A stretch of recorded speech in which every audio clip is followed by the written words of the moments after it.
தோழர்கள் அனைவருக்கும் வணக்கம். தமிழ்நாடு இனி தொடர் அரசியல் வகுப்பில் 201வது நிகழ்வு. நாம் எடுத்துக்கொண்டிருக்கிற தலைப்பு இன்றைக்கு நடந்து கொண்டிருக்கிற இஸ்ரேல் ஈரான் இந்த போரில் வெல்லட்டும் ஈரான் என்று தலைப்பு சொல்லியிருக்கிறோம். இந்த போரில் ஈரான் வெல்ல வேண்டும் என்று நாம் விரும்புகிறோம். அது உண்மையிலேயே வெல்லுமா,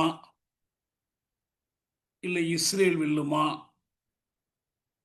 யாருடைய திட்டங்கள் வெற்றி பெறும் என்பது பற்றிய ஒரு கணிப்பில் நாம் ஈடுபடவில்லை.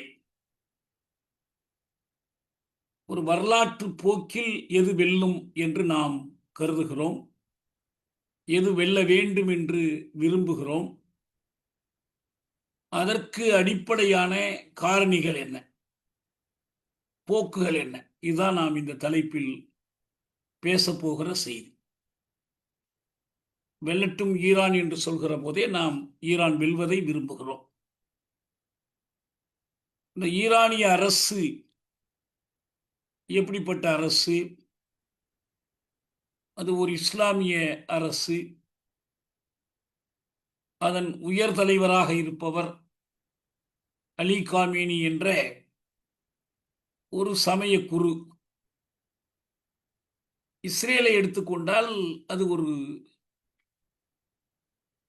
யூதர்களுக்கான அரசு. அதே நேரத்தில் அது ஒரு பிரதமர் அதுக்கு தலைவராக இருக்கிறார், நெட்டன்யாகு இருக்கார். அவர் தான் தீர்மானிக்கிற இடத்துல இருக்கிறார். அது ஒரு வடிவ அளவில் இந்திய அரசை போலவே ஒரு ஜனநாயக அரசு. நாடாளுமன்ற ஜனநாயகம் இருக்கு, நீதித்துறை இருக்கு. இந்த ஏற்பாடுகள்லாம் இஸ்ரேலில் இருக்கு. ஈரான்லேயும் நாடாளுமன்றம் இருக்கு, இங்கும் குடியரசுத் தலைவர், பிரதமர், அமைச்சரவை பதவிகள் இருக்கு. ஆனால் இது கொஞ்சம் வித்தியாசமான ஒன்று. நம்ம பின்னால நம்ம ஈரானிய புரட்சியினுடைய வரலாறு, ஈரானில் இந்த அரசு உருவான விதம், இவற்றிலிருந்து நாம் புரிந்து கொள்ளலாம். இப்ப நாம் இந்த போரை எப்படி நாம் பார்க்கிறோம்? இது ஒரு ஜனநாயகத்திற்கும் மதவாதத்திற்கும் இடையிலான போரா, அல்லது ஈரான் கூறுவது போல இது சைத்தானாகிய இஸ்ரேலோடு ஈரானின் இஸ்லாமிய மக்கள் நடத்துகிற போரா?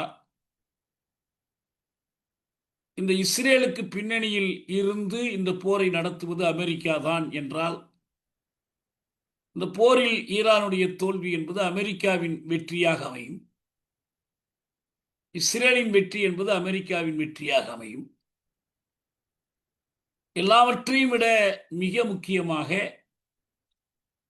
இது ஈரான் இஸ்ரேல் போர் என்று அழைக்கப்பட்டாலும், ஈரான் அமெரிக்க போர் என்று அழைக்கப்பட்டாலும், இந்த போருக்கு மையக்கருவாக இருப்பது பாலத்தீன சிக்கல் தான். ஈரானுக்கும் இஸ்ரேலுக்கும் இடையில் என்ன முரண்பாடு? மதம் பற்றிய முரண்பாடா, அரசியல் அமைப்புகள் பற்றிய முரண்பாடா? ரெண்டும் பக்கத்து பக்கத்தில் இருக்கிற எல்லையோர நாடுகள் அல்ல. ரெண்டுக்கும் நடுவில் எகிப்து இருக்கு.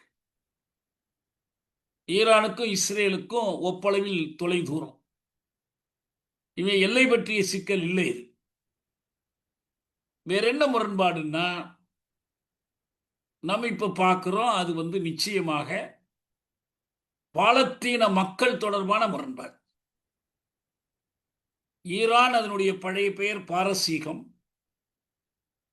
ஒரு தொன்மையான நாகரிகத்திற்கு உரிய நாடு. அது பாரசீகம் ஒரு தொன்மையான மொழி. அவங்களுடைய மொழி அரபி மொழி அல்ல, அது பாரசீக மொழி, ஈரானியர்களுடைய மொழி. தமிழை போல், சீனத்தை போல், சுமேரியத்தை போல் ஒரு தொன்மையான மொழி. தொன்மையான மொழிகளில் இன்றைக்கும் எஞ்சி இருக்கிற மொழி. அந்த ஈரான் இயற்கை வளம் பொருந்திய நாடு. நீங்க ஒன்று கூர்ந்து பார்த்தீர்கள்னா, திரைப்படத்துறையில் ஈரான் மிகவும் முன்னுக்கு நிற்கிறது. மிகச்சிறந்த திரைப்பட இயக்குநர்கள் ஈரானில் இருந்து வந்திருக்கிறார்கள். ஈரானிய திரைப்படங்கள் உலக அளவில் நடைபெறக்கூடிய திரைப்பட விழாக்களில் எல்லாம் பரிசு வாங்கக்கூடியவையாக இருக்கு. அந்த அளவுக்கு ஈரான் அதனுடைய பண்பாட்டு செறிவு பெற்றதாக இருக்கு. இன்னும் சில குறைகளும் இருக்கு. பெண் உரிமை தொடர்பான குறைகள் மற்றதெல்லாம் இருக்கு. அரசு வடிவம், அதில் எந்த அளவுக்கு குடியாட்சியம் இருக்கு, எந்த அளவுக்கு அனைவருக்குமான வாக்குரிமை இருக்கு, அது எந்த அளவுக்கு மதிக்கப்படுகிறது, இது போன்ற கேள்விகள். ஆனா இப்ப இந்த சிக்கல் இஸ்ரேலுக்கும் ஈரானுக்கும் விழுந்திருக்கிற சிக்கலுக்கு அடிப்படையாக இருப்பது தொடக்கத்திலிருந்தே பாலத்தீன தான். பாலத்தீன மக்களுடைய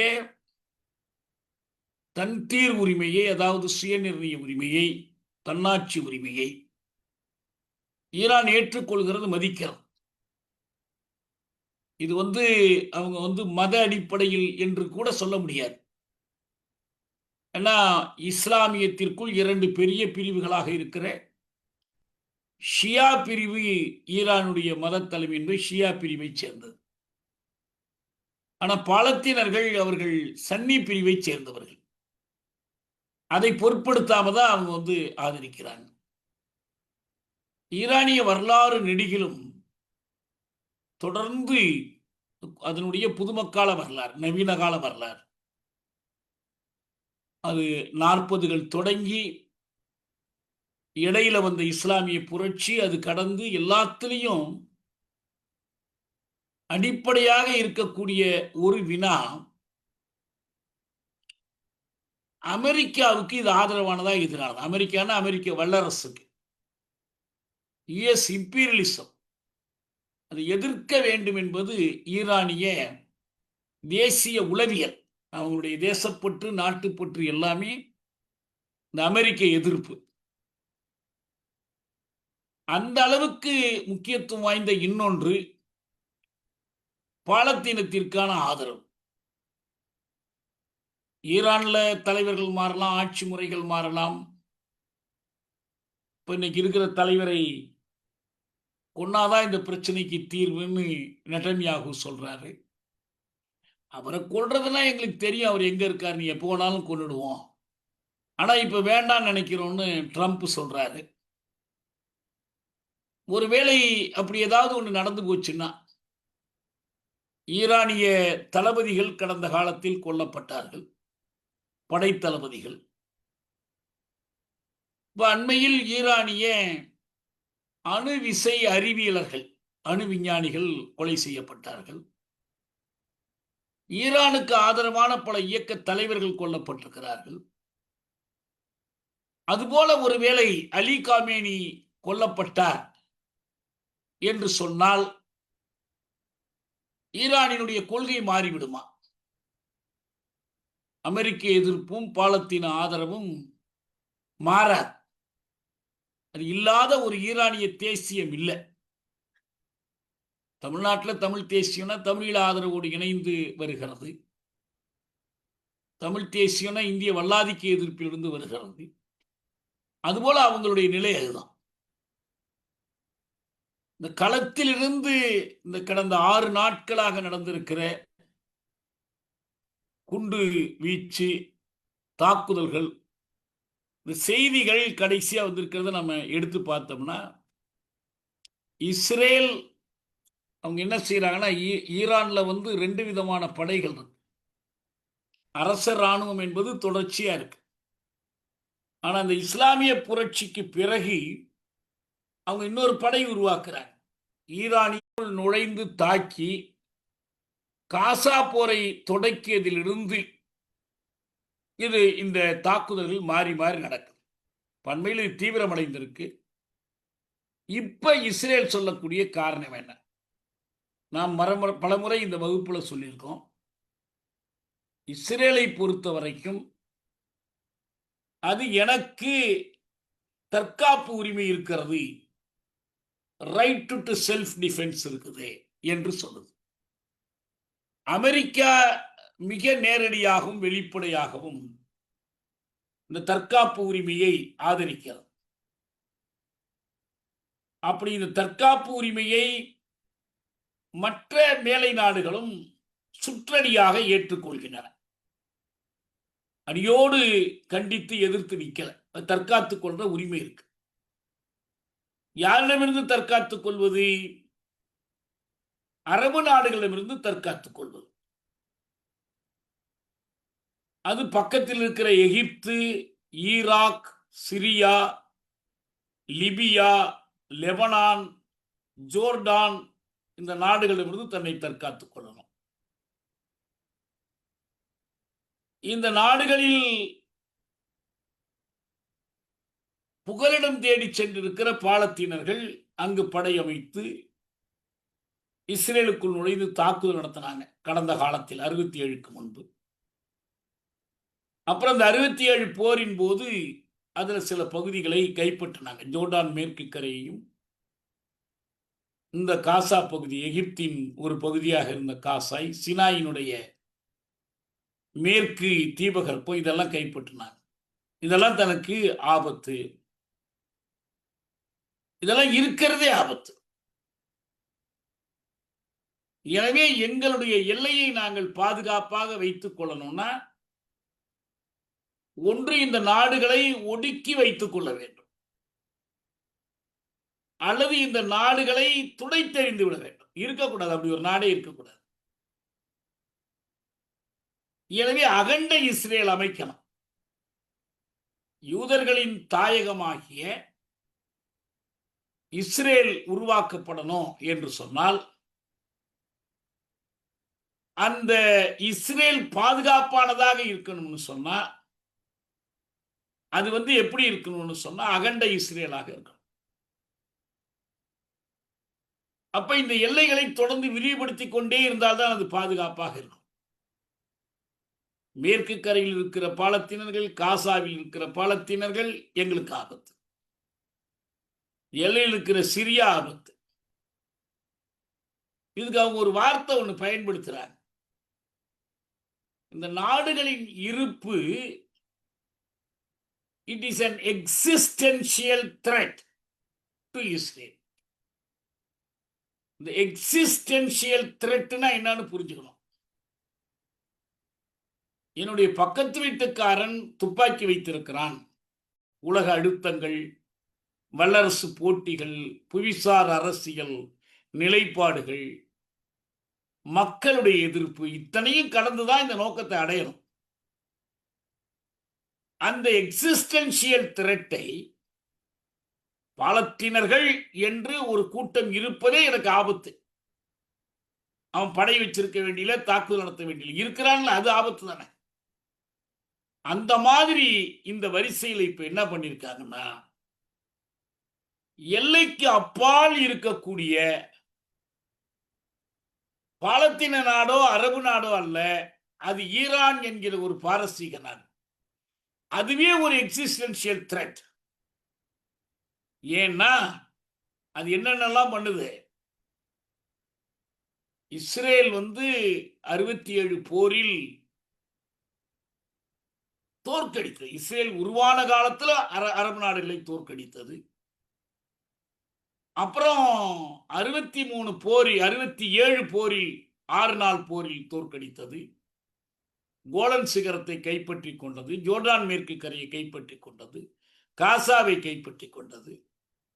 பிறகு 73 யாம் கிப்பூர் போர் நடந்த போது அந்த போரிலும் கொஞ்சம் முன்னேறி வந்தாங்க. பாலத்தீனர்கள் படையெல்லாம் துணைக்கு நின்று எகிப்து கொஞ்சம் முன்னேறிச்சு.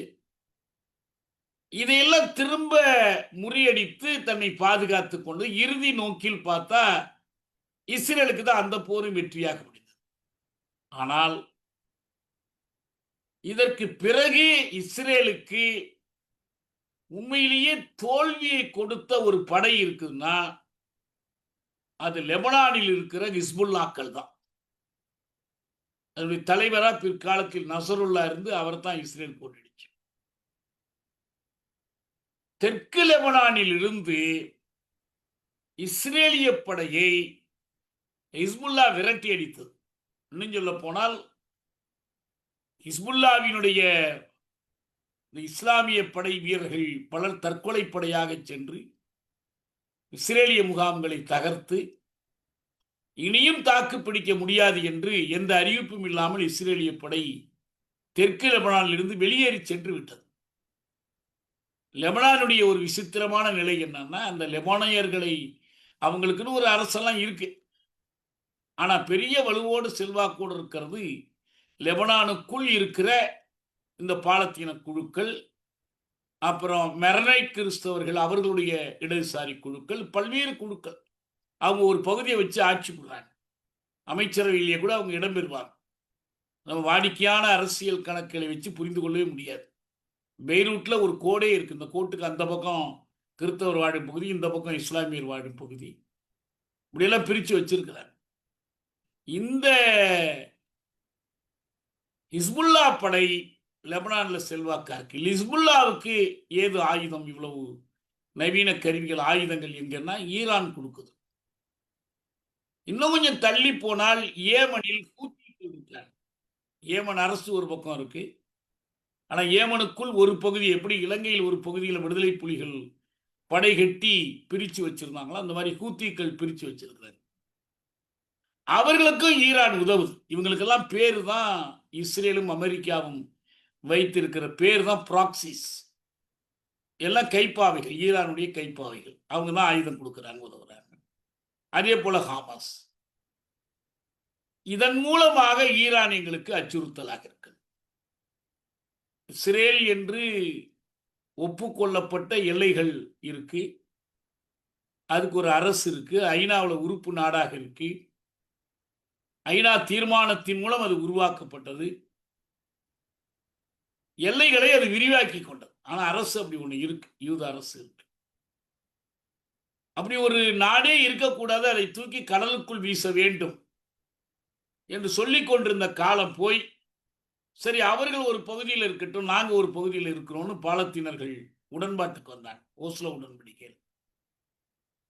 ஆனா அதையெல்லாம் முறியடிச்சு, இந்த ஒப்பந்தத்தை எல்லாம் மதிக்காமல் ஒப்பந்தத்தில் கையெழுத்து போட்ட இட்சாக் ராபினையே இஸ்ரேலிய வெறியர்கள் கொலை செய்து தீர்வில் இருந்தெல்லாம் அவங்க பின்வாங்கி போயிட்டாங்க. எனவே இது ஒரு மூர்க்கமான ஒரு போராக நீயா நானாங்கிற மாதிரி இவங்க பாலத்தீனர்களை எக்ஸிஸ்டென்ஷியல் த்ரெட், பாலத்தீனர்கள் இருந்தாலே எங்களுக்கு ஆபத்து, அவர்களுக்கு உதவுகிற காரணத்தினால் ஈரான் இருந்தாலே ஆபத்து என்பது போல ஹமாஸும் பல பாலத்தீன குழுக்களும் இஸ்ரேலையே எக்ஸிஸ்டென்ஷியல் த்ரெட்டா கருத ஆரம்பிச்சிட்டாங்க. இஸ்ரேல் இருப்பதே எங்களுக்கு ஆபத்து. உண்மையில ஆபத்தா இருக்கு. இப்ப காசாவில் பல முறை படையெடுத்தாங்க. இப்ப கடைசியா 2023 அக்டோபர் மாசத்துல ஹமாஸ் தாக்குதலுக்கு எதிர் தாக்குதல் என்று பெரிய படையெடுப்பை நடத்தி இன்னைக்கு 61,000 மக்கள், இங்கு வாழ்ந்து கொண்டிருந்த 20 லட்சம் மக்களில் 61,000 மக்கள் படுகொலை செய்யப்பட்டிருக்கிறார். 1,50,000 மக்கள் கடுமையாக காயமடைந்திருக்கிறார். இவர்களில் 20,000 குழந்தைகள், எந்த குற்றம் செய்யாத, இது என்ன நடக்குன்னு தெரியாத குழந்தைகள் கொலை செய்யப்பட்டிருக்கிறார். மருத்துவமனைகள் அனைத்தும் அழிக்கப்பட்டு விட்டன. பள்ளிக்கூடங்களை ஒழிச்சிட்டாங்க. ஐநாவினுடைய பாலத்தீன அகதிகளுக்கு உதவுவதற்கான அமைப்பின் மூலமாக அமைக்கப்பட்ட முகாம்கள், இந்த முகாம்கள் எல்லாம் தகர்க்கப்பட்டுடுச்சு. கட்டடங்கள் தகர்ந்து போய் இடிபாடுகளா கிடக்கு. இத்தனையும் போதாது என்று இவர்களை வெளியேற்றுகிற முயற்சி, முதல்ல கான்யூனிஸ் போனாங்க. கான்யூனிஸ் போன பிறகு ராஃபாவுக்கு போங்கன்னாங்க. ராஃபாவுக்கு அப்பால் எகிப்துக்கு போகணும். எகிப்து உள்ள விடல, கதவை அடைச்சிடுச்சுது. ராஃபா வழியாகத்தான் இவங்களுக்கு உணவுப் பொருள் வரணும். அந்த உணவுப் பொருளை நிறுத்தினாங்க. ஐநா பொதுச் செயலரே ராஃபாவில் நின்று பட்டினி ஒரு ஆயுதமாக பயன்படுத்தப்படுகிறது, போர்க்கருவியாக பயன்படுத்தப்படுகிறதுன்னு சொன்னார். இப்ப அதை முழுமைப்படுத்திட்டார். ஐநா உதவுகிறது, இவங்களுக்கு உதவுகிற அமைப்புகளை எல்லாம் தடை செய்து விட்டார்கள். தடை செய்துவிட்டு அமெரிக்காவும் இஸ்ரேலும் சேர்ந்து இந்த காசாமுனையில் வாழக்கூடிய அகதிகளுக்கு உதவி வழங்குவதற்கென்று ஒரு மனிதநேய குழுவை உருவாக்கி, அது ஒரு நாளைக்கு கொடுக்கும், 4 நாளைக்கு கொடுக்காது, என்னன்னு கேட்க முடியாது. ஆக முழுக்க முழுக்க இன்றைக்கு அவர்கள் ஆயுதங்களால், குண்டுகளால் செத்தது போல இன்னைக்கு பட்டினியால் அந்த குழந்தைகள் வாடி வதங்கி எலும்பும் தோலுமாக செத்துக் கொண்டிருக்கிறார். ரொம்ப ஆச்சரியத்துக்குரியது என்னன்னா, இதை நியாயப்படுத்தக்கூடிய சியோனிஸ்டுகள் இருக்கிறாங்க, இன்னைக்கு இருக்கிறாங்க. என்ன பாலத்தினர் யாரும் இருக்கக்கூடாது, இருந்தா எங்களுக்கு ஆபத்து. வயது வந்த பாலத்தீனியனா இருந்தா அவன் விடுதலை போராளியா மாறலாம், தற்கொலை படையா வந்து தாக்கலாம், அது ஆணோ பெண்ணோ. அவன் குழந்தையாக இருந்தால் வளர்ந்ததற்கு பிறகு எங்களுக்கு ஆபத்து. எனவே குழந்தையை கூட விட்டு வைக்க கூடாது என்ற நிலைப்பாட்டை எடுத்திருக்கிறார். இது வந்து ஐக்கிய நாடுகள் அமைப்புல பாதுகாப்பு மன்றத்தில் 15 உறுப்பு நாடுகள்ல 14 உறுப்பு நாடுகள் போரை நிறுத்த சொல்லி தீர்மானம் போடுறாங்க, கேட்க மறுக்கிறாங்க. பொதுப்பேரவையில தீர்மானம் போடுறாங்க, எதுவும் நடக்கல. ஒரே பிடிவாதமா இதை செய்யறாங்க. அந்த உதவிகளை அனுமதிக்க வேண்டும் என்ற கோரிக்கை கூட ஏற்றுக்கொள்ளப்படல. இதுக்கு ஒரே ஒரு காரணம், இஸ்ரேல் என்ற அந்த சின்னஞ்சிறு நாடு என்பதை காட்டிலும் இஸ்ரேலுக்கு பின்னால் அமெரிக்கா இருக்கிறது. என்ன வந்தாலும் நான் பார்த்துக்கிறேன். ஏற்கனவே இந்த ஈரான் மீது ஈரான் ஒரு தாக்குதலை நடத்திய போது அப்ப இருந்த அமெரிக்க அதிபர் பைடன் அவர் ஒன்றும் செய்யலைங்கிறதுக்காக ட்ரம்ப் சொன்னார், நானா இருந்தால் படை விமானங்களை அனுப்பி ஈரானை தரைமட்டமாக்கி இருப்பேன். பைடன் ஒரு கையாளாகாதவன், கோழை, ஒன்றும் செய்யல என்று அவர் சொன்னார். இப்ப இஸ்ரேல் அதைத்தான் செஞ்சுக்கிட்டு இருக்கு. ட்ரம்ப் அன்னைக்கு விரும்பினதான் செய்து, நாங்கள் ஈரானோட பேச்சு நடத்துகிறோம் என்றெல்லாம் ஒரு நாடகத்தை போட்டு அதே நேரத்தில் அதை அழிப்பதற்கு முயற்சி பண்ண. ஏன்னா ஈரான் எங்களுக்கு ஒரு எக்ஸிஸ்டன்ஷியல் த்ரெட், அது இருந்தாலே எங்களுக்கு ஆபத்து. ஏன், என்ன காரணம்? எல்லையில இல்லை, ஆனால் ஈரான் எண்ணெய் வளம் பொருந்திய நாடாக இருக்கு. அமெரிக்க எதிர்ப்பு, இஸ்ரேல் எதிர்ப்பில் உயிரோட்டமான ஒரு தேசிய சமூகமா இருக்கு. இதற்கெல்லாம் மேலே அதுகிட்ட பெரிய வான்படை இருக்கு. அதுக்கு சோவியத் யூனியனோ சீனாவோ உதவி பண்றதா சொல்லப்படும். அதையெல்லாம் விட அது அணு ஆயுதங்களை தயாரிக்க போகுது. ஈரான் கையில் அணு ஆயுதங்கள் வந்துட்டா இஸ்ரேலுக்கு ஆபத்து. இஸ்ரேல் அணு ஆயுதம் இருக்கா இல்லையா? ரகசியமா வெளிப்படுத்தாமலே 9 அணுகுண்டுகளை அது தயாரித்து வைத்திருக்கிறது என்பது வல்லுநர்களுடைய கருத்து. அதுகிட்டே இல்லைனாலும் அமெரிக்கா கிட்ட இருக்கிற எல்லா அணு ஆயுதங்களும் அதுகிட்டே இருக்கிற மாதிரி தான். அமெரிக்காவுக்கு இருக்கிற வசதி என்னன்னா, இஸ்ரேல்ல கொண்டாந்து ஒரு படைத்தளம் அமைக்கணும்னு அவசியம் இல்லை. மத்திய தரைக்கடலை சுற்றி இருக்கிற பல நாடுகளில் அதற்கு படை இருப்புகள் இருக்கு, முகாம்கள் இருக்கு. எல்லாவற்றுக்கும் மேலாக மிகப்பெரிய விமானம் தாங்கி கப்பல்களை கொண்டு வந்து நிறுத்தியிருக்கு. அதை கொண்டுதான் ஹூத்திகளை அது அடிக்கடி தாக்குது. அமெரிக்காவில் இருந்து கொண்டு பக்கத்து நாட்டை தாக்குவது போலவே மத்திய தரைக்கடலில் நிற்கிற கப்பல்கள் மூலமாக அது விரும்பிய எந்த நாட்டையும் தாக்க முடியும். எனவே அவங்க எங்க இருந்தோ வரணும்னு அவசியமே இல்லை. ஈரான், நாங்கள் அணு ஆராய்ச்சி செய்கிறோம், உண்மைதான். எங்களுக்கு சிவிலியன் பயன்பாட்டுக்கு, மின்சாரம் தயாரிப்பதற்கு, மற்ற விதங்களுக்கு தேவைப்படுகிறது. இதுக்கு தடை இல்லை. நாங்க நான் ப்ராலிஃபரேஷன் ட்ரீட்டில கையெழுத்து போடுறோம். நான் ப்ராலிஃபரேஷன் ட்ரீட்டினா அணு ஆயுத அணு பரவல் தடை ஒப்பந்தம், என்பிடின்னு பேர். இந்த என்பிடில கையெழுத்திடாத நாடுகள் இந்தியாவும் ஒண்ணு. அவங்க என்ன கேட்டாங்க? ஏயா நீ அமெரிக்கா அணு ஆயுதம் வச்சிருக்கிற, அதை கையெழுத்து போட மாட்டேன். ருஷ்யா வச்சிருக்கு, கையெழுத்து போடாது. நான் வந்து எதுக்கு போடணும்? எல்லா நாடும் நிறுத்துங்க என்று கேட்கிறேன். இந்தியாவோ பாகிஸ்தானோ வேறு பல நாடுகள். ஈரான் இதில் கையெழுத்து போட்டிருக்கு, இஸ்ரேல் இதில் கையெழுத்து போட மறுத்துவிட்டது. அணுப்பரவல் தடை ஒப்பந்தத்தில் கையெழுத்திடாத ஒரு நாடு, கையெழுத்திட்ட ஒரு நாட்டை பார்த்து நீ என்ரிச்சது யுரேனியம் வச்சிருக்கிற, செறிவூட்டிய யுரேனியத்தை நீ வச்சிருக்கிற, உனக்கு அதுக்கான அறிவியல் வல்லுநர்களை வச்சிருக்கிற, விஞ்ஞானிகளை வச்சிருக்கிற, இனிமே அந்த விஞ்ஞானிகளுடைய மூளை எங்களுக்கு ஆபத்து, அவங்க ஆராய்ச்சி எங்களுக்கு ஆபத்து. இந்த செறிவூட்டிய யுரேனியத்தை நீ எதுக்கு வேணாலும் பயன்படுத்தலாம். நம்ம இந்த இந்தியாவில் ஜவஹர்லால் நேரு ஹோமி பாபா அணுசக்தி நிலையத்தை 57 நினைக்கிறேன் தொடங்கி வைத்த போது அமைதி நோக்கங்களுக்கு மட்டுமே இந்த அணுவிசை பயன்படுத்தப்படும் என்று நாட்டுக்கும் உலகத்திற்கும் உறுதி கொடுத்தார். ஆனா என்ன நடந்துச்சு? அதை பயன்படுத்தி கொண்டு அணு ஆயுதம் செய்து அதை சாதனை என்று இந்திரா காந்தி அறிவித்தார். பிற்காலத்தில் வாஜ்பாய் அதையே செய்தார்.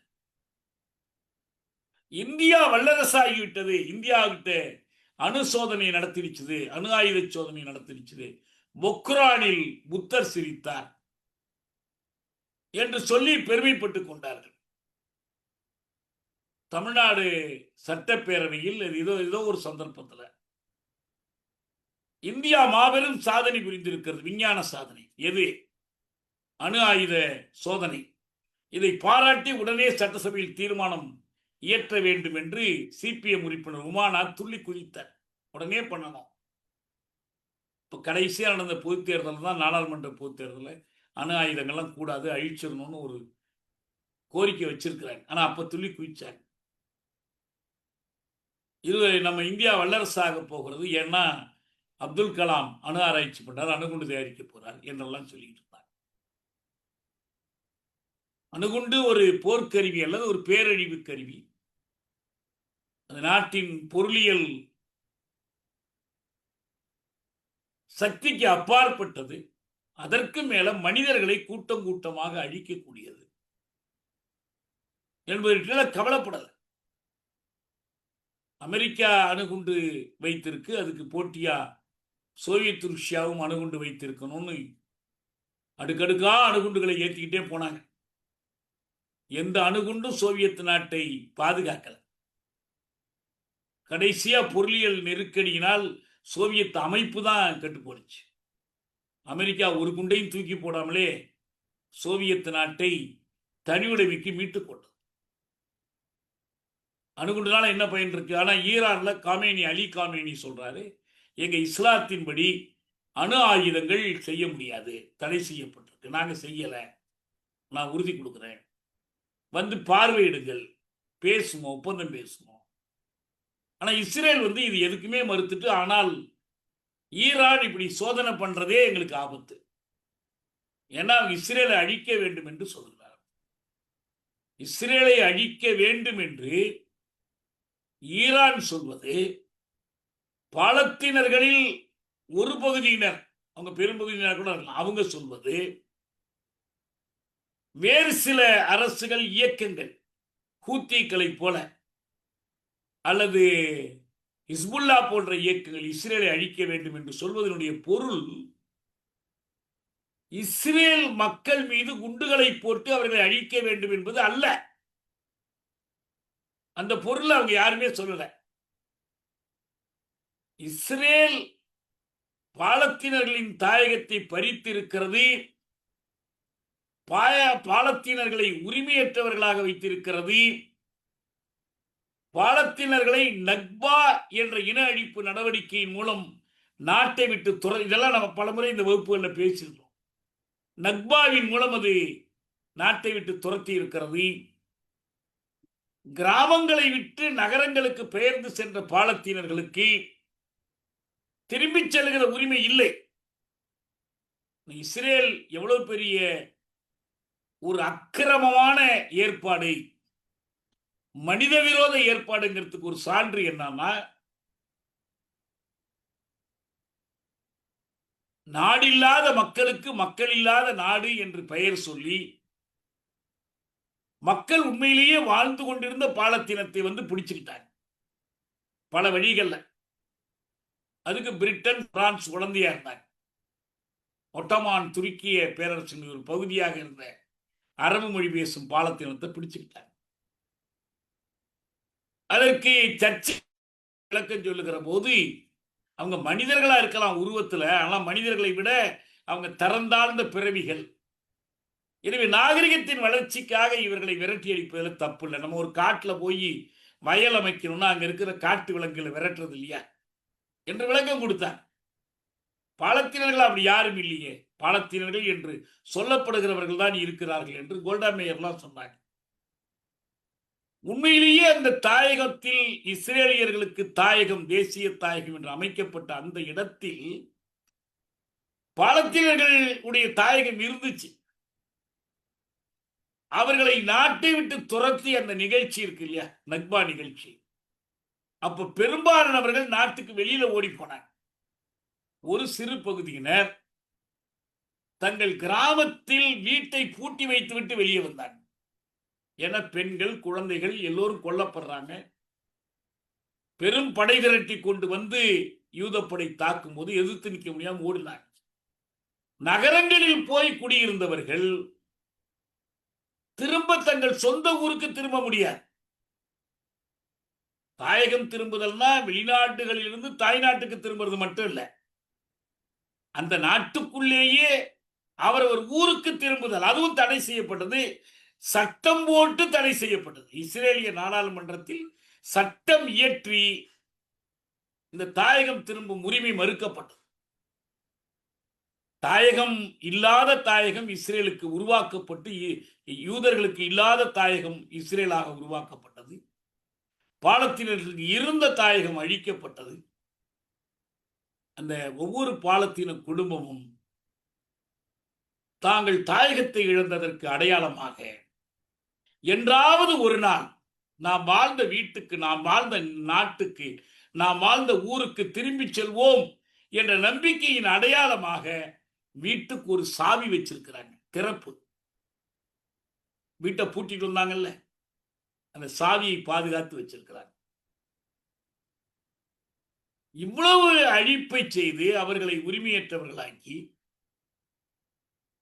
இன்னைக்கு பல யூத அறிஞர்கள் இதை ஒத்துக்கிறாங்க. யூதர்களுக்குள் இந்த கருத்துக்கு ஆதரவு இருக்கு. பாலத்தீன தாயகத்துக்கு எங்கள் பெயரால் நடக்கிற இந்த கொடுமைகளுக்கு நாங்கள் பொறுப்பில்லை, நெட்டன்யாகு செய்த குற்றங்களுக்காக எங்களை மன்னித்து விடுங்கள் என்று இன்னைக்கு அந்த இஸ்ரேலிய யூதர்கள் காசா எல்லைக்கு ஊர்வலமா போறாங்க. அவங்களை இஸ்ரேலிய படை தடுக்குது. இவ்வளவு பெரிய அக்கிரமம். ஆனா அவன் என்ன செய்யறான்னா, இதை பாதுகாக்கணுமா, இதுக்கு ஆபத்து வந்திருக்கிறது. முழுக்க முழுக்க ராணுவ கருவி. இதெல்லாம் ஒரு மூல காரணம் இருக்கு. என்ன காரணம்? அமெரிக்கா வந்து அதுக்கு ஆதரவா ஈராக்ல சதாம் ஹுசைனே இருந்தாரு, எகிப்து இருந்துச்சு, பல அரபி நாடுகள் இருந்தன. அங்கங்க அவங்களுக்கு செல்வாக்குள்ள படைகள், அரசுகள் எல்லாம் இருந்துச்சு. சவுதி மன்னராட்சி இருக்கு. இவங்களெல்லாம் விட்டுட்டு ஏன் இஸ்ரேலை இப்படி கட்டி காக்குது? இஸ்ரேலுக்குள்ள இருக்கிற வளங்கள், காசாவிலும் மேற்கு கரையிலும் இருக்கிற வளங்களை கொள்ளையிட்டு செல்வதற்காக அல்ல. நம்ம எல்லா ஒடுக்குமுறைக்கும் அடக்குமுறைக்கும் அரசியல் வன்பறிப்புக்கும் பின்னால் ஒரு பொருளியல் காரணம் இருக்கிறது என்று தேடி போய் பாலத்தீனத்துக்குள்ள என்ன கிடைக்குது, ஈழத்துக்குள்ள என்ன கிடைக்குதுன்னு ஆராய்ச்சி பண்ணிட்டு இருக்க வேண்டியதே இல்லை. மத்திய தரைக்கடல் பகுதி, மேற்காசியா என்று அழைக்கப்படுகிற அந்த உலக வட்டார ரீஜன், அந்த பகுதியில் கிடைக்கிற இயற்கை வளங்கள், குறிப்பா பெட்ரோலியம், இதை கொண்டு போவதற்கு அல்லது குறைந்த விலையில் வாங்கி போவதற்கு, அல்லது அவர்களே உற்பத்தி செய்தால் அதை குறைந்த விலையில் அவர்கள் விற்குமாறு கட்டாயப்படுத்துவதற்கு தனக்கு ஒரு படைபலம், அடியாள் பலம் தேவைப்படுகிறது. அப்படி ஒரு அடியாள் நாடாக இஸ்ரேலை அது உருவாக்கி வைத்திருக்கிறது. இதுதான் இஸ்ரேலுக்கான காரணம். நம்ம தமிழீழத்திற்காக எப்படியாவது தமிழீழம் வேணும், இந்தியா பார்த்து ஏதாவது செய்யக்கூடாதா, எங்களுக்கு அந்த நாட்டை பிடிச்சி கையில் கொடுத்துடக்கூடாதா என்று கேட்கக்கூடிய ஈழத்தமிழ் அறிஞர்கள் சில பேர் இருக்கிறாங்க. அன்னைக்கு கூட சொன்னாங்க, போருக்கு முன்னாலேயும் சொன்னாங்க, இப்பயும் சொல்றாங்க, நாங்கள் அமெரிக்காவுக்கு இஸ்ரேல் உதவியது போல் இந்தியாவுக்கு உதவ தயாராக இருக்கிறோம். அமெரிக்கா இஸ்ரேலை தோற்றுவித்தது போல் நீங்கள் ஏன் ஈழத்தை தோற்றுவித்து இந்தியா தன்னுடைய நலன்களை பாதுகாத்துக் கொள்ளலாமே என்று சொல்லக்கூடியவங்க இருக்காங்க. நான் அதுக்கு என்னுடைய முள்ளிவாய்க்கால் முன்னும் பின்னுள்ள பதில் எழுதினேன். அமெரிக்காவுக்கு இஸ்ரேல் பயன்பட்டது போல் இந்தியாவுக்கு ஈழம் பயன்படுமானால் நாங்கள் ஏன் ஈழத்தை ஆதரிக்க வேண்டும்னு கேட்டேன். இஸ்ரேல் அமெரிக்காவுக்கு எப்படி பயன்படுது? பாலத்தீன தாயகத்தை பறிப்பதற்கு, சவுதியை மிரட்டி வைப்பதற்கு, ஈராக்கின் எண்ணெய் வளங்களை கொள்ளையடிப்பதற்கு, சிரியாவில் தனக்கு வேண்டிய குழுக்களின் ஆட்சியை தோற்றுவிப்பதற்கு, இந்த வட்டாரம் முழுவதையும் தன் செல்வாக்கு மண்டலத்திற்குள் வைத்திருப்பதற்கு ஒரு அடியாள் இஸ்ரேல். அதுக்கு அப்ப இஸ்ரேல் காசாவில் 60,000 பேரை கொன்று 1,20,000 பேரை காயப்படுத்தி, குழந்தைகளை கொன்று, மருத்துவமனைகளை அழித்து, கட்டடங்களை தரைமட்டமாக்குகிறது என்றால் இதை எல்லாவற்றையும் அமெரிக்கா செய்கிறது என்பதை தெளிவா புரிந்து கொள்ளணும். அமெரிக்க உள்நாட்டு அரசியலுக்காக அல்லது இந்த வட்டாரத்தில் தனக்கு வேண்டிய நாடுகளை கைக்குள் வைத்துக் கொள்வதற்காக அது என்ன பண்ணலாம்னா, ஐயோ இஸ்ரேல் அவ்வளவு தூரம் போகாதீங்க, இட் இஸ் டூ மச், கொஞ்சம் கட்டுப்படுத்தி போங்க, மெதுவா போங்க என்றெல்லாம் சொல்லலாம். ஆனால் உண்மையில் எல்லா திட்டங்களுக்கும் மூலமாக இருப்பது அமெரிக்க அரசு.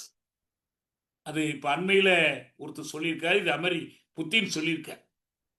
வெளிப்படையாக தெரிகிற அரசு மட்டுமல்ல, அதையும் தாண்டி மறைவில் இருக்கிற டீப் ஸ்டேட் எனப்படுகிற அமெரிக்காவின் கொள்கைகளை தீர்மானிக்கக்கூடிய அந்த உள்ள அரசு, ஆழ்நிலை அரசு இதான் செஞ்சுக்கிட்டு இருக்கு. இப்ப இந்த கட்டத்தில் தான் அவங்க என்ன சொல்றாங்கன்னா, நாங்க ஈரானிய வான் பரப்பை கைப்பற்றி விட்டோம், எல்லாம் வெளியில ஓடி போயிடுங்க. ஈரான் சொல்லுது, நாங்கள் ஹாஃபா துறைமுகத்தை அடித்து விட்டோம், இஸ்ரேலுக்கான வரவுகளை கட்டுப்படுத்திட்டோம், இஸ்ரேலியர்கள் எல்லோரும் பதுங்கு குழிகளுக்குள் போய் பதுங்கி இருக்கிறார், அதனாலதான் சாவி எண்ணிக்கை குறை. பதுங்கு குழிகளுக்குள் சில நாள் உயிரை கையில பிடிச்சுக்கிட்டு இருக்கலாம், நிரந்தரமா பதுங்கு குழிகளுக்குள் வாழ முடியாது. அந்த அளவுக்கு அமெரிக்கா உதவி பண்ணணும். இல்லைன்னா எப்படி முடியும்? இஸ்ரேலுக்குள் முரண்பாடுகள் முற்றிக்கொண்டிருக்கு. அமைச்சரவையிலேயே சில செய்திகளை விவாதித்து முடிவெடுக்க முடியல. அவங்களே தீவிர வலதுசாரிகள், மித வலதுசாரிகள் என்று அவங்களுக்குள்ள கருத்து வேறுபாடு பார்க்குது. எதிர்கட்சிகள் குறை சொல்றது. உச்ச நீதிமன்ற நீதிபதிகளை கட்டுப்படுத்துவதற்கு புதிய சட்டங்களை இயற்றிக் கொண்டிருக்கிறாரு. நெட்டன்யாகு மீது பல ஊழல் வழக்குகள் இருக்கு. பிணை கைதிகளை விடுதலை செய்து கொண்டு வா, நீ சண்டையை நிறுத்து என்று இஸ்ரேலுக்குள் தினந்தோறும் ஆர்ப்பாட்டங்கள் நடக்குது. இஸ்ரேல் ஒன்றும் அப்படியே 67 போர் 73 போர் காலத்தில் இஸ்ரேல் அரசியல் தலைமை, ராணுவ தலைமை, அரசியல் கட்சிகள் எல்லாம் கட்டுக்கோப்பா நின்னாங்க. ஐயோ நமக்கு ஆபத்து வந்துருச்சு. இன்னைக்கு அப்படி இல்லை. பாலத்தீனர்களால் ஆபத்து, ஈரானால் ஆபத்து, எல்லாம் ஒரு பகுதி. இன்னொரு பகுதி என்ன, நெட்டன்யாகுவால் ஆபத்து என்று சொல்லிட்டு இருக்கிறார். அமெரிக்கா இதை என்ன செஞ்சிடும், எப்படி கட்டுப்படுத்திடும்? அவங்களுக்கு இன்னைக்கு இருக்கிற கவலை என்னன்னா, நம்ம ரெண்டு தரப்பு செய்தி பார்க்கிறோம். நம்ம பல முறை சொல்றோம், truth is the first casualty of வார்.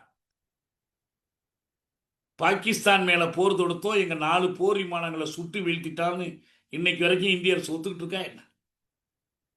படைத்தளபதி வேறு வழி இல்லாம பேட்டியில சொல்றார், 5 விமானங்கள் போயிடுச்சாமேன்னு. அது எண்ணிக்கை பெருசு இல்லைங்க அப்படின்னு அவர் பதில் சொல்றார். அவரு இல்லைன்னா மறுக்கல. என்ன திடீர்னு சண்டையை நிறுத்தி விட்டீங்களே, அதுக்கு ஒரு விளக்கம் கிடைக்கல. அல்லது ட்ரம்ப் சொன்னதுனால நிறுத்தினாங்களா? உன் வியாபாரம்லாம் கெட்டு போயிடுப்பா, உடனே ஸ்டாப் பண்ணுட்டாரு. அல்லது இவங்க இதுக்கு மேல போனா நமக்கு தான் அவமானம்னு முடிவு பண்ணிட்டாங்களா? தெரியல நமக்கு. பல நாடுகளுக்கும் ஆட்களை எல்லாம் அனுப்பி உலகத்துக்கு விளக்கம்லாம் சொன்னாங்க. பல நாடுகள்ல விளக்கம் சொல்ல முடியல இவங்களால. அவங்க கேள்விக்கு விளக்கம் சொல்ல முடியல. இது ஒரு பக்கம். இந்த போராடாலும் எல்லாத்திலையுமே என்ன முடிவுகள் எடுக்கிறாங்கிறத முழுசா நம்ப முடியல. இந்தியா சொல்றதை நம்புறதா, பாகிஸ்தான் சொல்றதை நம்புறதா? அல் ஜசீரா ஓரளவுக்கு அரபு நாட்டு செய்திகளை கொடுக்குறாங்க. அல் ஜசீராவை இஸ்ரேல் தடை செஞ்சுட்டான், உள்ள வராதன்ட்டான். வெளியில இருந்தா அவங்க திரட்டி கொடுக்குறாங்க. இந்தியாவில் அந்த ஒரு இணையதளத்தையே இந்திய அரசு முடக்கிடுச்சு. இந்த போர் ஆரம்பிச்ச உடனே போர்ல உண்மை வரக்கூடாதுங்கிறது ரொம்ப குறியா இருக்கும். நம்ம நேரடியாக அனுபவிச்சது இந்திய படை இலங்கைக்கு சென்று ஈழத்தில் போர் புரிந்த காலத்தில் காலை மதியம் மாலை பொய் செய்திகளை பரப்புவதற்குன்னே ஒரு தொடர்ச்சியா முயற்சி பண்ணாங்க. 18 இந்திய ராணுவத்தினரை புலிகள் பிடித்து கொண்டு போய் டயரை போட்டு சுத்தி கொளுத்திட்டாங்க உயிரோடன்னு சொல்லி ஒரு பிரச்சாரம் நடந்துச்சு. அடுத்த 2 நாட்களுக்குள் அதே 18 பேரை உயிரோட முழு சீருடையில கொண்டு வந்து மாத்தையா அனைத்து ஊடகங்கள் மத்தியில வச்சு இந்திய ராணுவத்திட்ட ஒப்படைச்சிட்டு போனாங்க. இவங்க பொய்யை அம்பலப்படுத்தினாங்க. அப்படிதான் எல்லா இடத்துலையும் பொய் தான். போர்னா பொய் தான். எல்லா ஆயுதங்களைப் போலவே போர் ஒரு பெரிய ஆயுதம். பொய் ஒரு பெரிய ஆயுதம். அதனால இதையெல்லாம் கடந்து இஸ்ரேல் சொல்லக்கூடிய அளவுக்கு ஈரான் பெரிய இழப்புகள் வந்துடல. செத்து இருக்கிறாங்க. 200 பேர்ல இருந்து 400 பேர் இறந்திருக்கிறாங்க. அது பொதுவா நடுநிலையா இருக்கக்கூடிய மனித உரிமை அமைப்புகளே இந்த கணக்கை கொடுத்திருக்கிறாங்க. பாய்ந்து செல்லுகிற நூற்றுக்கணக்கான எரிகணைகள், வான்படைகள், மொசாது உளவுப்படையினுடைய தாக்குதல்கள், வீடு பூந்து சொல்றான் விஞ்ஞானிகளை, படுக்கையறையிலேயே கொண்டுறான். எப்படின்னு தெரியாது, வெடி வச்சு தகர்க்கலாம். கொஞ்ச நாள் முன்னால பார்த்தீங்கல்ல, ஹிஸ்புல்லா அமைப்பை சேர்ந்த தலைவர்களுக்கெல்லாம் இந்த பேஜர்னு ஒரு கருவி இருக்கு. நம்ம கொஞ்ச நாள் இங்கே இருந்துச்சு. இந்த பேஜர் வெடிச்சிச்சு. இப்போ கூட ஈரானில் என்ன பண்ணியிருக்காங்கன்னா, வாட்ஸ்அப்பை எல்லோரும் நீக்கிடுங்க, வாட்ஸ்அப் பாதுகாப்பானது இல்லைன்னு அவங்க சொல்லியிருக்கிறாங்க. ஏன்னா தகவலை பூரா ஒவ்வொருத்தரை பற்றி யார் எந்த இடத்துல இருக்கா, முகவரியில் இருக்கிறா என்பதை திரட்டி வாட்ஸ்அப் நிறுவனம் இஸ்ரேலுக்கு கொடுக்குது என்று ஈரான் இப்போ குற்றம் சாட்டியிருக்காங்க. உண்மையாக பொய்ய நமக்கு தெரியாது, நடக்குது. அவ்வளவு எச்சரிக்கையா இருக்க வேண்டியிருக்கு. இவ்வளவையும் மீறி இன்னைக்கு அல்லது நேற்றைக்கு டொனால்ட் ட்ரம்ப் ஆவேசமா சீறி இருக்காரு. அதை பார்த்தாதான் நமக்கு என்ன தோணுதுன்னா, ஈரானின் கை ஓங்கி இருக்கிறது. இஸ்ரேலை அரபு நாடுகளால் தோற்கடிக்க முடியல. இஸ்ரேலுக்கு சிறு அளவுக்காவது அதிர்ச்சிக்குரிய தோல்விகளை கொடுத்தவர்கள் பாலத்தீனர்கள் தான். அது ஹமாஸா இருக்கலாம், அல்லது ஹிஸ்புல்லாவா இருக்கலாம், அல்லது PLA மக்கள் விடுதலை ராணுவம் அவங்களுடைய பாலத்தீனியன் அல்ஃபேத்தாவா இருக்கலாம். இந்த சௌகரியமா உட்கார்ந்து இருக்கிற அரசுகள் உலகமெல்லாம் எண்ணெய் விட்டு ஆயுதம் வாங்குகிற சவுதி அரேபியாவோ எகிப்தோ மற்றவங்க யாரும் பெரிய தோல்வியை அவங்களுக்கு கொடுத்ததே இல்லை. அவங்க அப்ரஹாம் அக்காட்ஸ்ன்னு சொல்லி எல்லாருமே யூதர்கள், இஸ்லாமியர்கள் எல்லோரும் அப்ரஹாமினுடைய வாரிசுகள் என்று அந்த ஒப்பந்தம் போடுறது தான் குறியா இருந்தாங்க. இந்த ஒப்பந்தம் போட்டதனுடைய பலனைத்தான் சதாத் அனுபவித்தார். கார்ட்டர் சொல்றாரு, ஒப்பந்தம் போட்டு கடைசியா எகிப்திய மக்களே அவரை துரோகின்னு முத்திரை குத்தி தூக்கி எறிஞ்சிட்டார். இந்த பின்னணியில ட்ரம்ப் நான் வாழாவிருக்க மாட்டேன்னு சொல்றார்.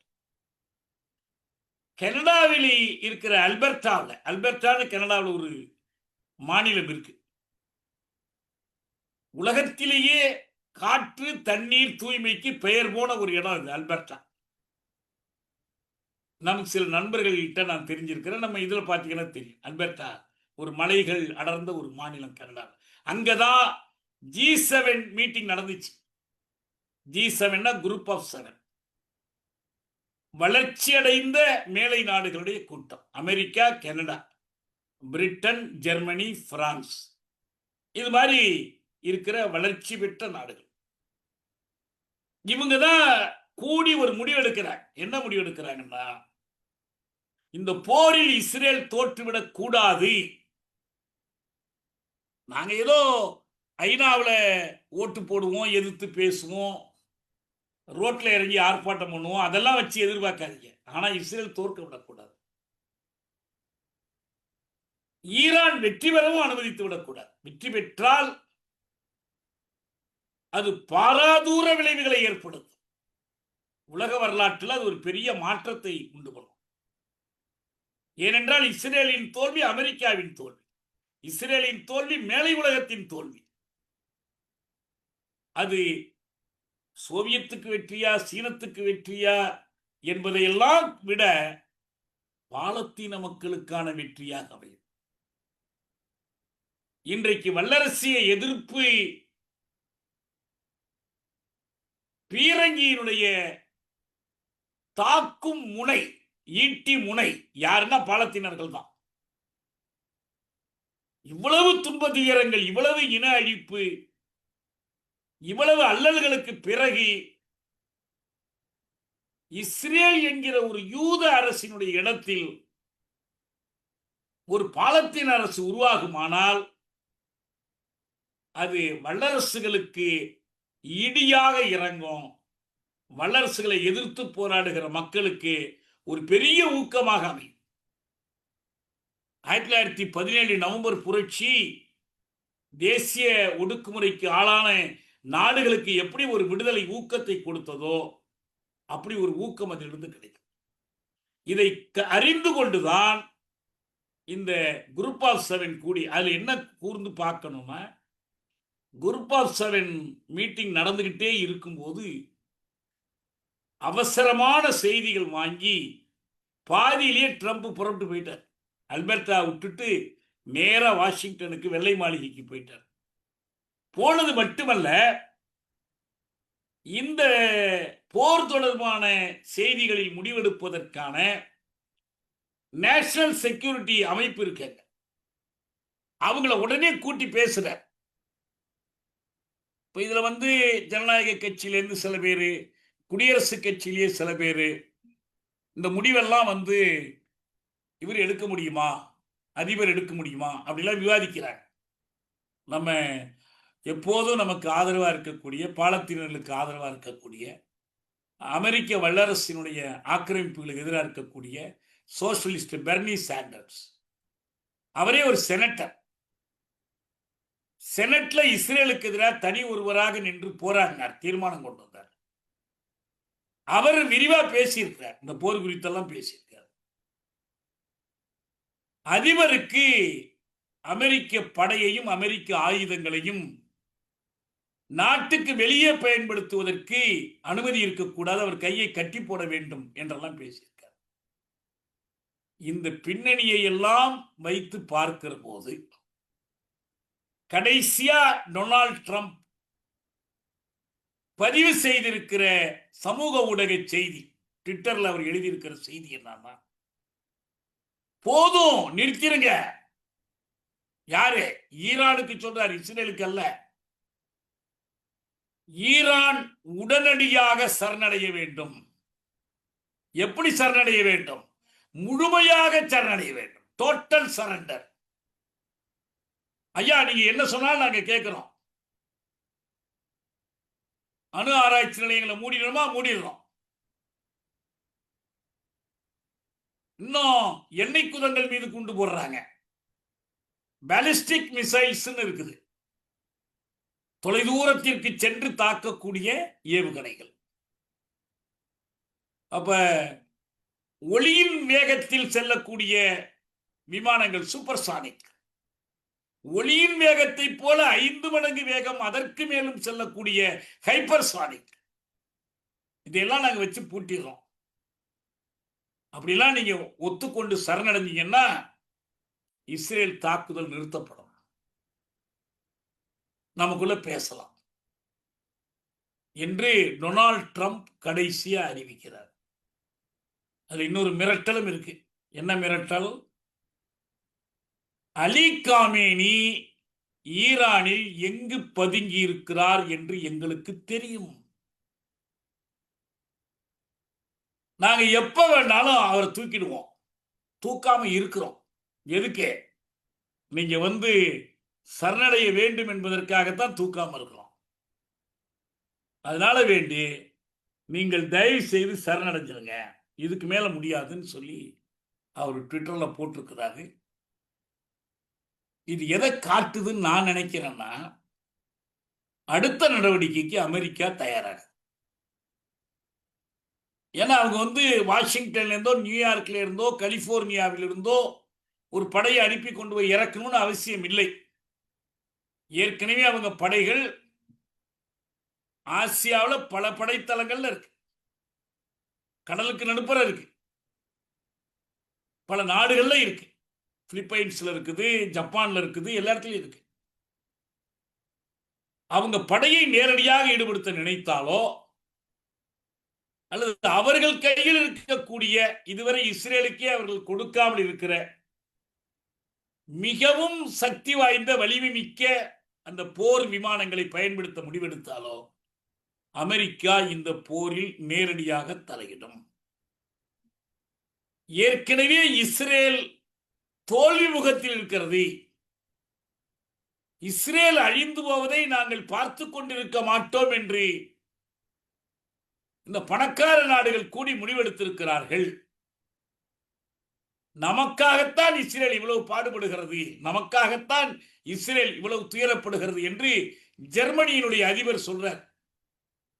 எனவே நாம் இதை பார்த்து கொண்டிருக்க முடியாது என்று அமெரிக்கா இந்த எல்லா நாடுகள் சார்பிலும் படையை அனுப்புமானால் என்ன நடக்கும்? ஒன்று அமெரிக்கா மறந்தால் நம்ம மறக்கக்கூடாது. என்னன்னா, ஆப்கானிஸ்தானில் அமெரிக்கா அடைந்தது தோல்வி, ஈராக்கில் அமெரிக்கா அடைந்தது தோல்வி. நீங்க வியட்நாமில் அடைந்த தோல்வி எல்லாம் இருக்கட்டும், அது கொஞ்சம் பழசு. 75 ரொம்ப அண்மை காலத்துல ஈராக்கிற்குள் படையெடுத்து போய் நாட்டை பிடிச்சு வச்சிருந்து சதாம் ஹுசைனை பொய் குற்றச்சாட்டில் தூக்கிலிட்டு தோல்வி. இடையில சில படைத்தலைவர்கள் எல்லாம் கொலை பண்ணாங்க. எல்லாத்த விட இந்த ஆப்கானிட்ட அடைந்த தோல்வி பெரிய தோல்வி. ஓடி போனாங்க, வியட்நாம்ல இருந்து ஓடுற மாதிரி ஆப்கானிஸ்தான்ல இருந்து ஓடி போனாங்க. அப்ப இஸ்ரேலும் கட்டுக்கோப்பான ஒரு போர் நடத்துகிற நிலையில் இல்லை. அமெரிக்கா தலையிடுவதற்கும் மிகப்பெரிய எதிர்வினைகள் வரும். சோவியத் யூனியன் என்ன செய்ய போகுது, சீனா என்ன செய்ய போகுது நமக்கு தெரியாது. ஹமாஸ் இவ்வளவு அடி வாங்கி இந்த மக்கள் துயரிட்ட போது இந்த நாடுகள் என்ன செஞ்சாங்க? பெருசா ஒன்றும் செய்யல. ஆனா அதை பத்தி கவலை இல்லை. ஈரான் பணியார் அலி கமேனியினுடைய நீண்ட வரலாற்று இதுவரைக்கும் ஈரான் புரட்சிக்கு பிறகு 2 பேர் தான் உயர் தலைவர்களா இருந்திருக்காங்க. அயத்தொல்லா கொமேனி, அதுக்கு பிறகு அலி காமேனி. கிட்டத்தட்ட 35 வருஷம் அவர் தான் அந்த பொறுப்பில் இருக்கார். இதுவரைக்குமான அவருடைய வரலாற்றை வச்சு பார்க்கும் போதும் மன்னர் ஷாவை, அமெரிக்க ஆதரவு மன்னர் பகலாவி அரசவம்சத்தைச் சேர்ந்த ஷாவை நாட்டை விட்டு துரத்தி அடித்ததிலிருந்து, இஸ்லாமிய புரட்சியுடைய வெற்றியிலிருந்து ஈரானிய அரசும் மக்களும் மேற்கொண்டிருக்கிற அந்த அணுகுமுறையிலிருந்தும் பார்த்தால் ஒருபோதும் ஈரான் பணியார். கமேனி இருந்தாலும் இல்லாவிட்டாலும் ஈரான் பணியார். ஈரானிய மக்கள் உறுதியாக அப்படி அமெரிக்காவை எதிர்த்து போரிட்டால் அல்லது இஸ்ரேலை எதிர்த்து போரிட்டால் இஸ்ரேலுக்கும் அமெரிக்காவுக்கும் வெற்றி கிடைக்க வேண்டும் என்று மனதிற்குள் சிந்திக்கிற அரபு நாடுகள் வெளிப்படையாக வர முடியாது. நான் முந்தியும் சொல்லிக்க, இப்ப மீண்டும் சொல்றேன். இஸ்ரேல் வெற்றி பெற வேண்டும், அமெரிக்கா வெற்றி பெற வேண்டும் என்பதில் நேரடியாகவும் தீவிரமாகவும் அக்கறை காட்டுகிற ஒரு அரசு இந்திய அரசு. அண்மையில் ஐநாவில் அடுக்கடுக்காக வந்த தீர்மானங்கள்ல பிரிக்ஸ் குழுவில் இருக்கிற நாடுகள் ஒரே கொத்தா ஓட்டு போட்டாங்க. இது போன்ற பல குழுக்கள், இந்த எல்லா குழுக்களிலும் விலகி நின்ற ஒரே ஒரு நாடு இந்தியா. ஓட்டெடுப்பில் கலந்து கொள்ளவில்லை, அவ்வளவுதான். இஸ்ரேலை கண்டிக்கிற தீர்மானங்கள் வந்த போதெல்லாம், போரை நிறுத்தச் சொல்லுகிற தீர்மானங்கள் வந்த போதெல்லாம் இந்திய அரசினுடைய நிலைப்பாடு அதுதான். எங்கிருந்து வருது? இவங்க ஒரு குவாட்ரிலேட்டரல் டயலாக்னு ஒரு அமைப்பு ஏற்படுத்தினாங்க சீனாவை சமாளிக்க. America, Japan, Australia, India. இப்ப இன்னொரு குவாட் ஒன்று இருக்கு. அது இந்த ஹமாஸ் போர் தொடங்குவதற்கு முன்பே உருவாக்கப்பட்டது. 2021 நினைக்கிறேன், சரியா இருந்தா. அந்த ஒப்பந்தத்துக்கு பேரு I2U2.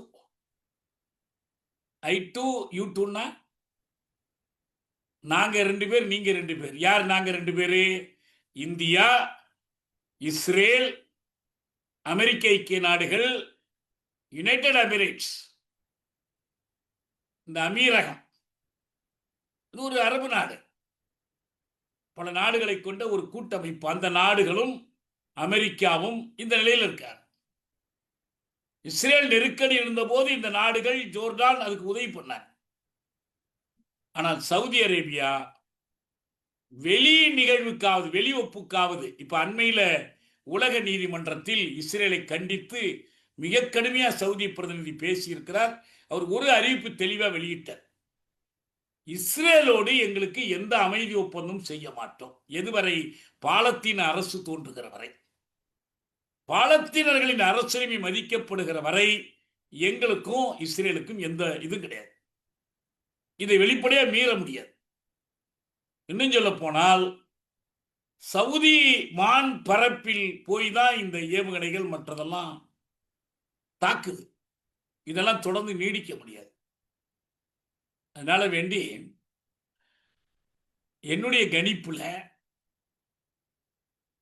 ஒரு சில நாட்கள், மாதங்கள் போக போக இஸ்ரேல் வலுவிழக்கும், ஈரான் வலுப்பெறும். அரசியல் அடிப்படையில் ஈரான் ஏற்கனவே வலுவா இருக்கு. அரசியல் அடிப்படையில் இஸ்ரேல் வலுவின்றி இருக்கு. ஆதரித்து நிற்கிற மக்கள் சமூகம் என்ற அடிப்படையில் ஈரான் வலுவா இருக்கு. ஆதரித்து நிற்கிற மக்கள் சமூகம் அங்க உடைஞ்சு கிடக்கு. உலக வல்லரசுகள் என்று பார்த்தால் இஸ்ரேலுக்கு பின்னால் அமெரிக்கா இருக்கு. அதே அளவு உறுதியாக சோவியத் யூனியனும் சீனாவும் ஈரான் பக்கம் இருக்கிறதா நம்மால இதுவரைக்கும் சொல்ல முடியல. ஏன்னா சோவியத் யூனியன் ஏற்கனவே உக்ரைன்ல போய் காலை விட்டுக்கிட்டு இருக்கு. சீனா எங்களுக்கு இதெல்லாம் விட முக்கியம் வியாபாரம்ப்பா அப்படின்னு அது வியாபாரத்தில் ரோடு போடுறதுல குறியா இருக்கு. பெல்ட் அண்ட் ரோட்ல கவனமா இருக்கு. இதெல்லாம் முடிச்சுக்கிட்டு வாங்க, அப்புறம் பார்த்துக்கலாம். ஏன்னா இப்போ இந்த பாகிஸ்தான் போடுற கூட பெருசாக அவங்க ஏற்கனவே பாகிஸ்தானுக்கு அவங்க கொடுத்த கருவிகள் பயன்பட்டுச்சுங்கிறதுக்கு மேலே வலுவா ஒன்றும் அவங்க நிற்கலை. அது ஒரு பக்கம். ஆனால் அமெரிக்கா தலையிடும் என்ற எதிர்பார்ப்பு, அது ஒரு 50-50 சான்ஸ். தலையிட முடியும், தலையிடக்கூடும். ஏன்னா இவங்களுக்கு என்ன ஒன்று பண்ணிட்டாங்கன்னா, இது வரைக்கும் இஸ்ரேலோ ஈரானோ ஒரு அடி கூட பின்வாங்க முடியாது. உன்னை ஒழிக்காம விட மாட்டேன்னு அவன் சொல்லிட்டான். நம்ம காமேனியும் சொல்லிட்டாரு, உன்னை ஒழிக்காம நான் விட மாட்டேன்ட்டார். உன்னை ஆளை ஒழிக்கிறது இல்லை, இஸ்ரேலிய அரசை ஒழித்து கட்டுவோம். இவர் பின்வாங்க முடியாது. நமக்கு இருக்கிற கவலை, அணு ஆயுத பயன்பாட்டில் இஸ்ரேலோ மற்ற வல்லரசுகளோ ஈடுபட்டு இது ஒரு உலக போராக மாறாமல் இருக்கின்ற பல நாடுகள் தலையிட்டு அப்படி ஆயிடும். அதுக்கு முன்னால் இந்த வலுநிலை மாறி இஸ்ரேலில் ஒரு மக்கள் கழகம் உருவாகி ஈரான் வெற்றி பெற்றால் உலக வரலாற்றில் அது ஒரு முற்போக்கான மாற்றத்தை குறிக்கும். நடக்குமா நடக்காதா நமக்கு தெரியாது. வெகு விரைவாக நிலைமைகள் மாறிக்கொண்டிருக்கின்றன. நான் இந்த சிரியாவில் நடந்த ஆட்சி மாற்றத்தின் போதே நான் ஒரு கட்டுரை எழுதினேன், விகடனில் நீண்ட கட்டுரை. இங்கேயும் நம்ம வகுப்புலையும் சொல்லியிருக்கிறேன். என்னன்னா, உலகப்போர், மூன்றாம் உலகப்போர் ஏற்கனவே மூண்டு விட்டதாக பல வல்லுநர்கள் கருதுகிறார்கள். இப்பயும் அப்படிதான் பலர் கருதுகிறாங்க. ஆனா உண்மையிலேயே நடப்பில் அது ஒரு போர் மூலமானால், இந்த போர் தீவிரமடைந்தாலே எல்லா நாடுகளும் பாதிப்பு. நமக்கு ஒரு பெரிய கடமை இருக்கிறது. மன்னிக்கணும். சோவியத் யூனியன் இல்ல, ரஷ்யான்னு சொல்லணும். தோட சுட்டி காட்டியிருக்காரு. சோவியத் யூனியன் தான் எப்பயோ போயிடுச்சு. ருஷ்யா, புத்தினின் ருஷ்யா. அந்த ருஷ்யா அவங்க வந்து அப்படி இருக்காங்க. ஆனால் இந்த போரின் விளைவாக இஸ்ரேல் தோற்றால் அரபு நாடுகளுக்கு மட்டுமல்ல, எல்லாத்துக்கும் முக்கியமாக பாலத்தீனர்களின் தாயகம் தோன்றுவதற்கு வழி திறக்கும். அதுக்கு பிறகு என்ன சூழ்ச்சிகள் செய்து தடுக்க பார்க்கிறாங்க, அது அப்புறம். ஆனால் ஒரு கட்டம் மாறிடும். அந்த நிலைமை வருவதற்கு உதவணும்னா இந்தியாவை இந்த போரில் இஸ்ரேலின் பக்கம் இப்ப நிற்கிறது, நிற்க விடாமல் தடுக்கணும். இஸ்ரேலுக்கு எதிரான இயக்கத்தை தீவிரமாக கொண்டு போய் இஸ்ரேலை ஆதரிப்பது அருவருப்பு என்று பிரிட்டன்ல கருதலாம், மேற்கத்திய நாடுகள் எல்லாம் கருதலாம். நீங்க ரகசியமா ஆயுதம் கொடுக்கிறது எனக்கு தெரியும்னு சொல்லி பிரிட்டிஷ் பார்லிமெண்ட்ல பிரதமரை நோக்கி எதிர்க்கட்சி தலைவர் சொல்றாரு, முதல்ல அதை நிறுத்துங்கன்னு கேட்கிறாரு. அந்த மாதிரி ஒரு கருத்து மாற்றத்தை, பொது கருத்து மாற்றத்தை இந்தியாவில் நாம் செய்வதுதான் அமைதிக்கு, இந்த வட்டார அமைதிக்கு, உலக அமைதிக்கு, உலகில் ஒரு முற்போக்கான மாற்றங்கள் ஏற்படுவதற்கு துணை செய்ததாக அமையும். இதைத்தான் வந்து நம்ம இந்த போர் குறித்து இன்னைக்கு தெரிஞ்சுக்க வேண்டியது. எனவே வெல்லட்டும் ஈரான், வெல்லட்டும் பாலத்தீனம், வீழட்டும் சியோனியம், வீழட்டும் அமெரிக்க வல்லரசியம். ஒரு புதிய மாற்றத்தை எதிர்பார்ப்போம். அதற்கான அமைதி போராட்ட பங்களிப்பை நாமும் செய்வோம்.